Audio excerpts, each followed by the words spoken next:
afternoon and happy Valentine's weekend. Today, I'm going to be talking to you all about the top 5 ways that you can get over your ex. Or at least the top 5 ways that I found most helpful. But essentially, there are really 5 key points it takes for you to get over your ex.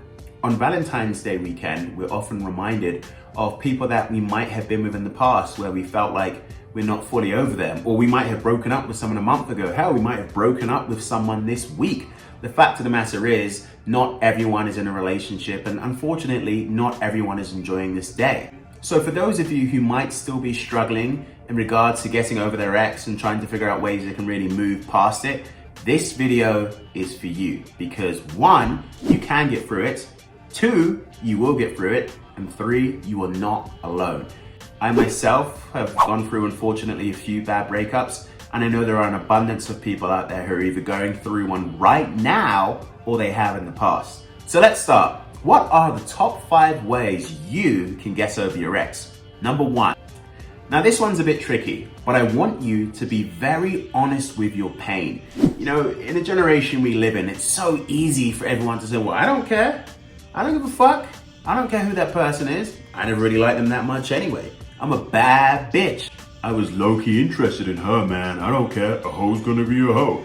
And all of these other things that people are trying to tell themselves not to admit that they're hurt. As if to say these days it's uncool to admit that someone actually hurt your feelings, or you're very disappointed about what happened, or you're generally hurting and feeling a lot of pain about something that you thought was going to last forever. Because let's face it, when we're in that relationship, all we see is them.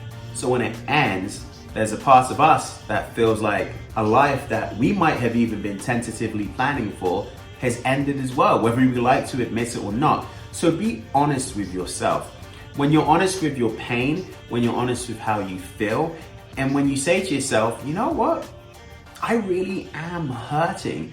That's such a great and healthy way to move forward, because the more you acknowledge the pain, the more you're able to move on.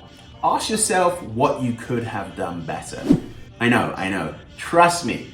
I know this guy is probably the biggest asshole in the world. I know this woman is probably the biggest bitch in the world to you, right? But at the same time, no matter how much they were in the wrong in that relationship, no matter how much you feel like they've made an abundance of mistakes, you have to be honest with yourself. You generally have to ask yourself what you could have done better.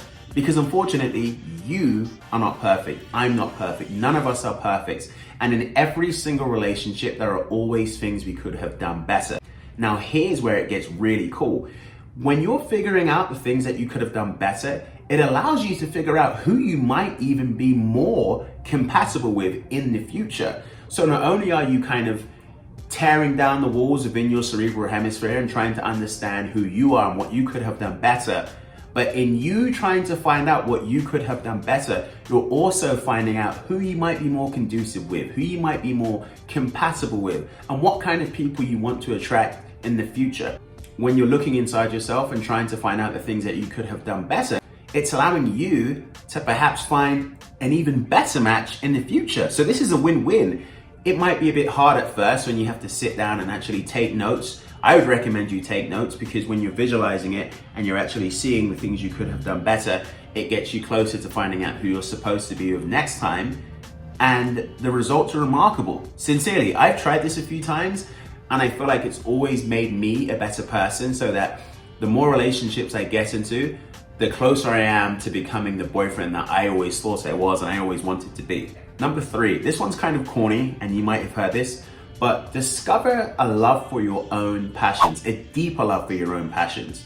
Okay, if you were already doing something before when you were with someone, perhaps now dedicate more time to it. For example, the last time I got into a breakup, I got even more into writing. I joined writing clubs, I joined book clubs. I was looking online every single day as to how to become a better writer. I was doing far more research. I was doing focus groups. I was dedicating my passions to writing. And I was also doing basketball. I was also doing soccer.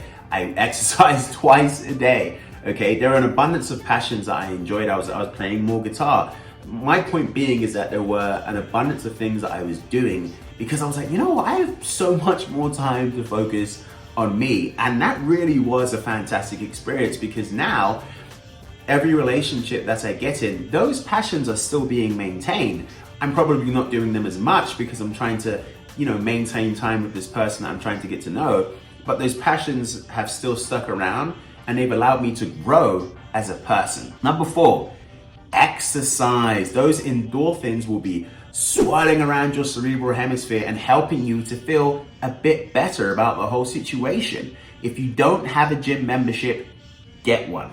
Okay, and this isn't about a revenge body or you looking super hot or super handsome the next time your ex sees you, but this is about your own mental health.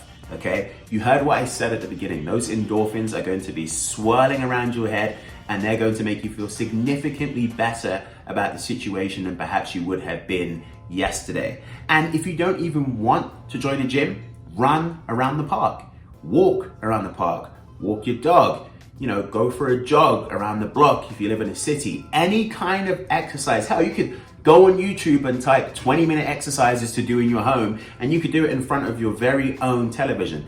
Exercise, exercise, exercise, exercise.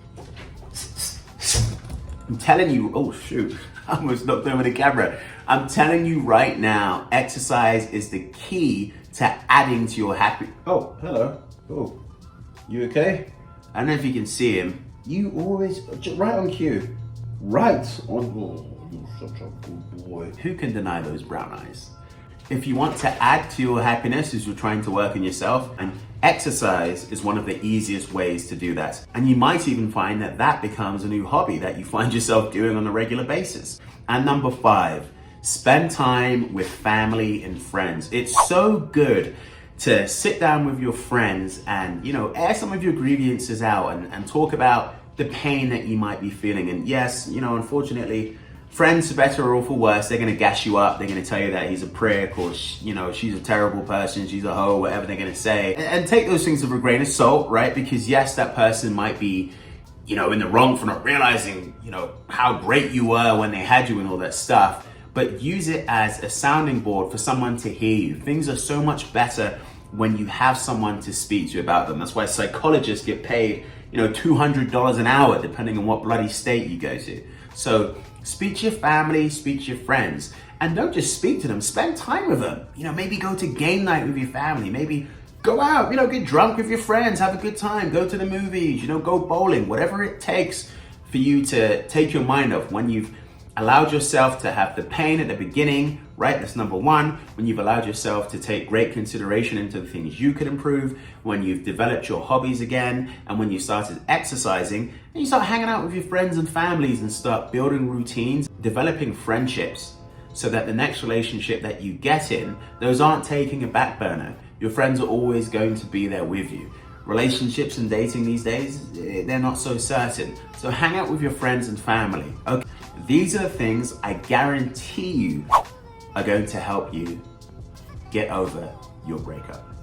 But don't stay at home watching sad movies on Netflix all day, because that's only going to make things worse. You can watch movies, but I wouldn't recommend doing it alone, especially when the wounds are so deep. I honestly know this is going to help you if you apply these things. And I want you guys to know that I'm with you. I'm a kindred spirit. I've been through it before. It does get easier when you develop a routine with how to cope with these things. But ultimately, you have to understand that pain's still going to be here. It's up to you to figure out how you want to deal with it. Life is 20% of what happens and 80% of how you deal with it. Guys, have a great day and best of luck. But you don't need it, because you are brilliant. Have a lovely afternoon.